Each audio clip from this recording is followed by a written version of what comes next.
Eddie Van Halen had been fighting the same battle for years. Ever since the Women and Children First sessions, when he ran that Wurlitzer electric piano through a Marshall stack for And the Cradle Will Rock, he'd been pushing to integrate the keys into Van Halen's sound. The problem? His producer, Ted Templeman, and his bandmates, especially David Lee Roth, were just not on board with it. Basically, they just didn't want a guitar hero playing the keyboards. Now, Templeman and Roth had a really clear vision for what they wanted Van Halen to be. This high-energy, guitar-driven rock band that pretty much lived and died by that sound.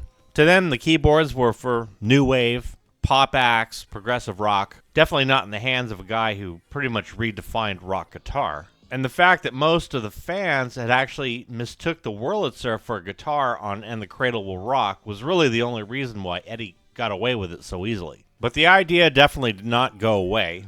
Eddie started writing songs on the piano, and tracks like Hear About It Later were actually written on the piano, from Fair Warning. Of course, they would be adapted to the guitar eventually. But Eddie came up playing the piano, and he really dug the textures and the possibilities and all the different moods and sounds and stuff that he could create. Sunday Afternoon in the Park was an interesting example of sort of where he could take things keyboard-wise and keep it rocking at the same time. And by the time Diver Down rolled around, this battle had really reached its boiling point. Eddie had put together this new riff on a Mini Moog synthesizer, which had this kind of dark feel with a really cool kind of sequenced sound.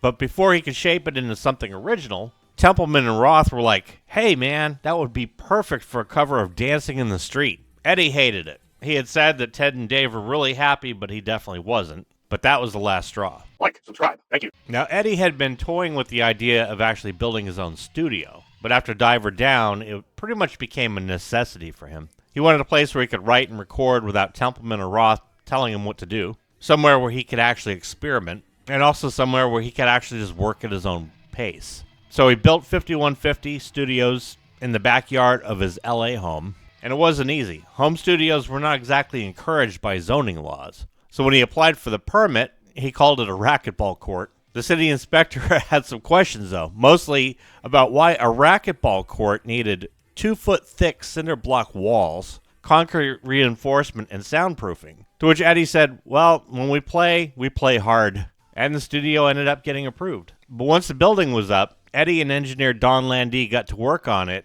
by turning it into this functional recording space. They salvaged an old beat-up Universal Audio console from United Western Studios for about $6,000. And this was a piece of gear that looked pretty trashy, but according to Landee, could be turned into something great. It took a lot of rewiring and patience, but by early 1983, 5150 was operational. And it was all Eddie's. No record labels, no producers. He could play keyboards until he was blue in the face if he wanted. And the timing couldn't have been better. With the studio, Eddie could finally experiment, and one of the things he did was revisit an old idea, the synth-based track he had been toying with since Diver Down. He fired up his Oberheim and started working. And the result? A song called Jump. Eddie was completely thrilled with this idea. He thought that it had a huge anthemic quality to it. Something different, but definitely Van Halen, so he took it to the group, and they shot it down immediately. Roth just rolled his eyes. It was like, "You're a guitar hero. Nobody wants to hear you play keyboards." And Templeman wasn't sold on the idea either. He was like, "Look, I signed this hard rock band, and when Van Halen uses keyboards, they should sound nasty, like on And the Cradle Will Rock, or Sunday Afternoon in the Park. They should shatter your senses and make your ears bleed. This sounds like something you'd hear at a baseball stadium between innings." But Eddie kept on track. So for the first time, he had the power to say no. So with Alex Van Halen and Landee backing him, Eddie kept refining the song, tweaking the sounds, making it punchier. And by the spring of '83, he had a batch of tracks in progress. Jump, All Wait, Drop Dead Legs all taking shape inside the studio. Ted Templeman was still skeptical, but he was starting to come around a little bit. Roth, on the other hand, just was not into it at all. And that tension between Eddie and Roth was about to reach its breaking point before they even started the album. By late October 1983, recording was done, but mixing, that was a totally different story. Templeman thought they were finished. He was ready to just master the album and send it off to Warner Brothers. But Eddie and Don Landee were not happy with the mix. They wanted more time. So they did the only logical thing. They actually hid the master tapes. So when Templeman showed up at 5150 looking for them, Eddie told him that Landee had them. And when Templeman asked Don, he said he wasn't sure where they were. And the truth? Landy was actually sitting in his car, parked outside the back gate of Eddie's house, holding the tapes and waiting for the all clear. And this went on for 2 weeks. Templeman finally got his hands on an older backup reel and took it to Sunset Sound to mix an alternate version. But before things could get any uglier, Don Landy turned over the reel masters, and the official version of 1984 was indeed completed. So Eddie won the battle. It was really proof that he could do things the way that he wanted to do them. His chance to show Templeman, Roth, basically what Van Halen could sound like if he was starting to call the shots more. And when the album hit the shelves on January 9th, 1984, the world was about to find out just how right he actually was. So by the time the album hit the stores, everything about it screamed different. The cover, this cherub cigarette-smoking baby angel, was miles away from the bombastic rock imagery of previous albums. And the music itself, it was unlike anything Van Halen had ever done before. Sure, there were still hard-hitting guitar anthems in your face, but there was definitely something else. These keyboards brought in this whole new texture, and not just buried in the mix. They're up front and center, driving some entire songs on the album. It's immediately apparent when the album opens up with the track 1984, which is this brief but really cinematic instrumental built entirely on Eddie's Oberheim OBXA synth. Immediately, listeners know that they're in for something different. And then, bam, in comes Jump.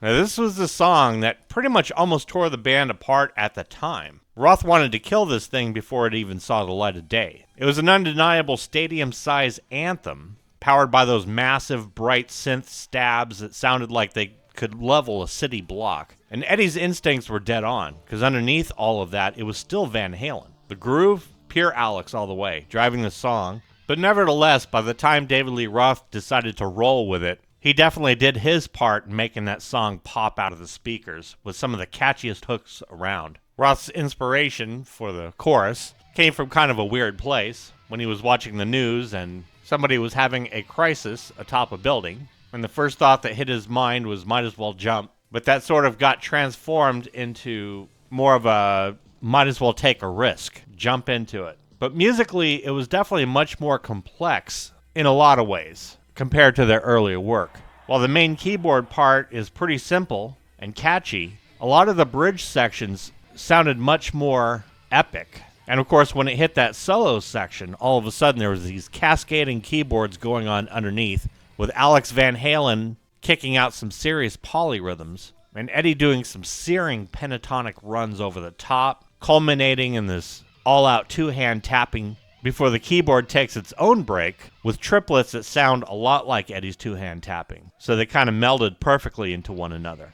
And the fans, they ate it up. Released as the album's lead single, Jump was a complete smash. It didn't just do well, it obliterated everything in its path, soaring to #1 on the Billboard Hot 100. The only Van Halen song to ever do so, at least at that point. But not everybody was thrilled, and while 84 was about to become Van Halen's biggest album ever, it was also the beginning of the end for this era of the group. The cracks were already starting to show. But after Jump, the album slammed straight into Panama, and this was a track that seemed engineered pretty much to shut anybody up about the thought that Van Halen might have gone soft by this point. The opening riff was just classic Van Halen. Chunky, aggressive, but with these really cool stops by the guitar, anchored by Alex Van Halen's tom work. Eddie recorded that iconic car revving sound by literally bringing his Lamborghini up to the studio and running a mic out to capture its engine roar. If Jump was a flashy, high-flying stunt, Panama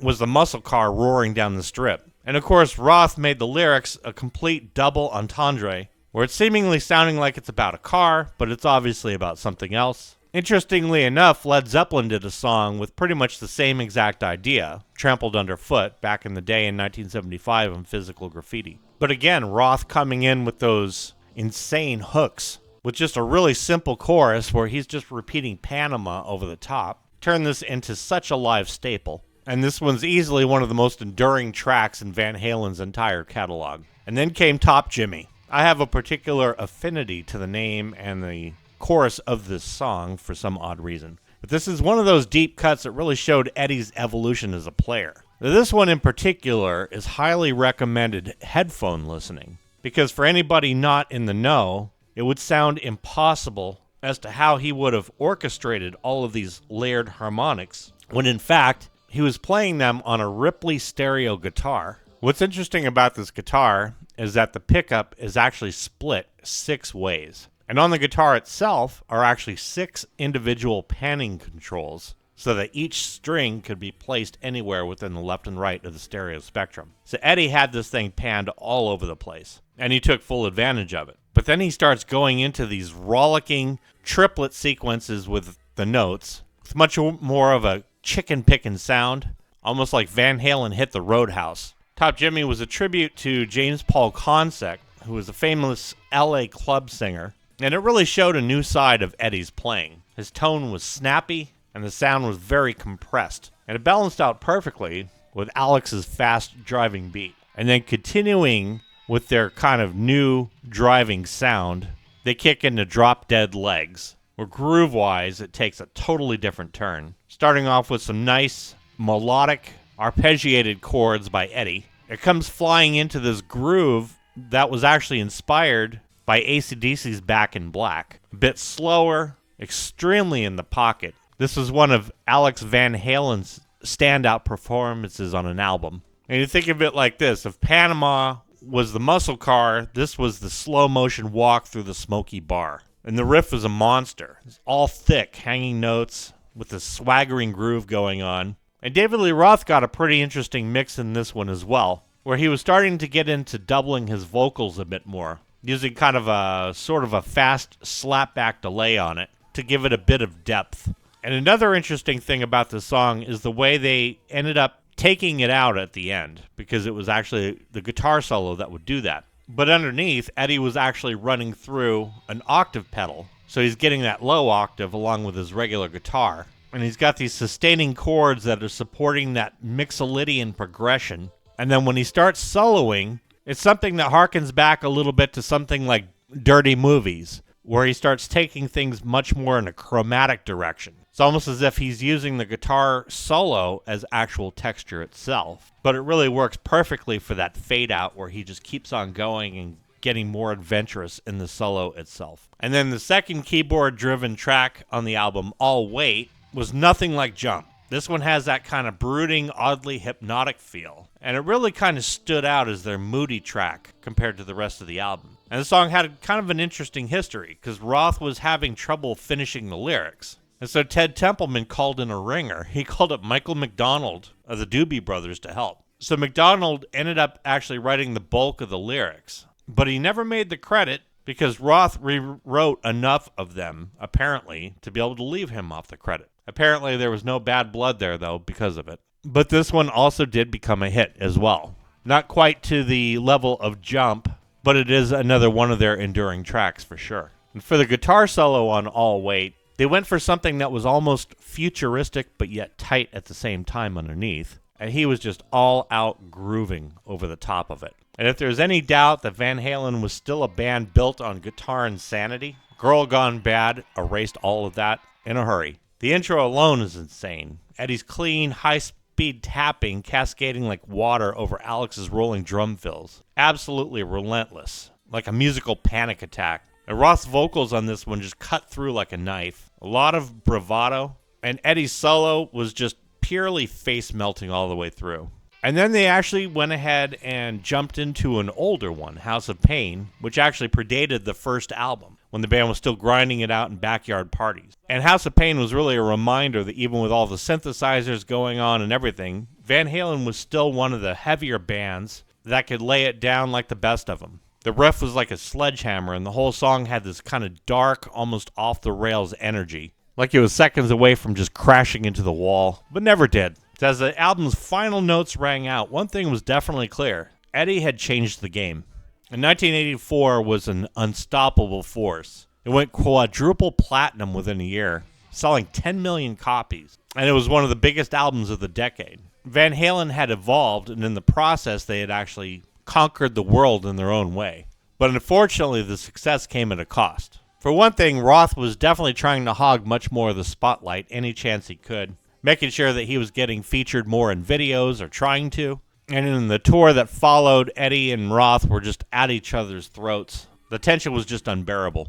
And when the tour wrapped up, David Lee Roth took some time off to record his solo EP, Crazy from the Heat, and he expected to return to Van Halen as usual, but instead Eddie called a meeting. Roth was out, and hence would begin the revolving door of singers for Van Halen, starting with Sammy Hagar. But that's another story. But if there was anything that really could be said about the guys in Van Halen, especially during that time period, was that they really had balls. I mean, you think about it, they completely changed up their sound. I completely changed it up. As a result, they were essentially a hit-making machine, and yet they ended up breaking up after their biggest album ever with their lead singer. And then immediately they go and replace him with another singer, Sammy Hagar. Roth goes solo, and each of their next albums, 5150 by Van Halen and Roth's Eat 'Em and Smile, take off. So it's really interesting because they basically splintered off into two bands, both successful.